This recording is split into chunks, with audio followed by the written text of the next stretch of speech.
Hey everybody, welcome to the What Did I Play for the week of May 16th to May 22. In this video I'm going to talk about the board and just board games I played that week, so let's get to it.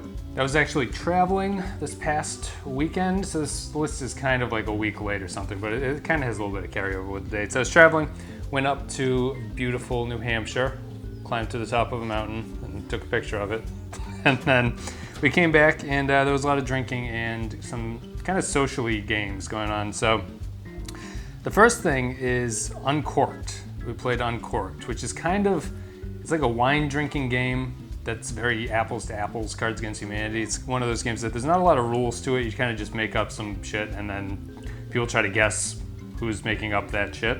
And that's where you go with it. And you drink a bottle of wine around and the game gets progressively more interesting as it goes along. It's all right. It's fine. It's like apples to apples, Cards Against Humanity with alcohol involved. If you were really into wine, you might have a better time. I don't know if that's true. You get bonus points for like picking if you can pick the varietal or things like that. It was fine. It's whatever it is. The game gets much better and much filthier the more wine that people drink. So that's it. Uncorked. Check that one out. We also played one of my favorite fillers of all time. It's For Sale. I think For Sale is like the best filler game I think I've ever come across. It's really easy to teach. It's very replayable. There's a little bit of skill, but not so much that new people can't win at it. And the way that they divide the game into two rounds, where you buy your houses, properties in the first round, then you sell them in the second, kind of makes it so that if you have a terrible round, one of the two rounds can be bad and you can still win the game. I think it's really balanced. It plays really quickly. Everyone gets into it. Everyone wants one more game. I highly recommend For Sale if you haven't checked it out. It's a really excellent little filler. It's the game of buying property and then flipping them for a profit. For Sale. And the last thing I did was I played Magic for the first time. One of the people out on this trip had brought Magic to play with somebody else who wasn't there. And I had never played Magic before, so it was like my first game learning how to play that. It's funny because after having played other card games, I was very familiar with Magic. I picked it up pretty easily, but it's much more simple than you think it is. If you go into it with sort of like Magic has been around forever, the lore of it, and all the different cards and everything like that, the Black Lotus or whatever that card is called.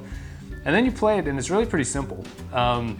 Much more simple than I thought it was going to be, and if you've ever played Hearthstone or things like that, you'll probably pick it up very easily. I thought it was fine. It's a typical card game. I only played one game, so I mean, I'm talking a lot out of my ass about what I thought of it and everything with one game, but I enjoyed it. I thought it was good. It was interesting to play a game like that so long after, it was established and all you've heard about is Magic, and then to play it and see what it's all about was interesting. Yeah, but that's it. I popped my Magic cherry with a game of Magic in New Hampshire. The story of every young man's life. No video games, that's it. Just a couple board games. Haven't been doing, just really Twilight Struggle. This is the videos, you can check them out on YouTube. Twilight Struggle is into like its 16th or 17th game, I think, at this point. I'm getting more and more defeated by it. The mail truck is going by, making a lot of noise. But check out those videos if you like Twilight Struggle. I continue on my quest to get back to 500 and, join along for that. Thank you guys, I'll see you.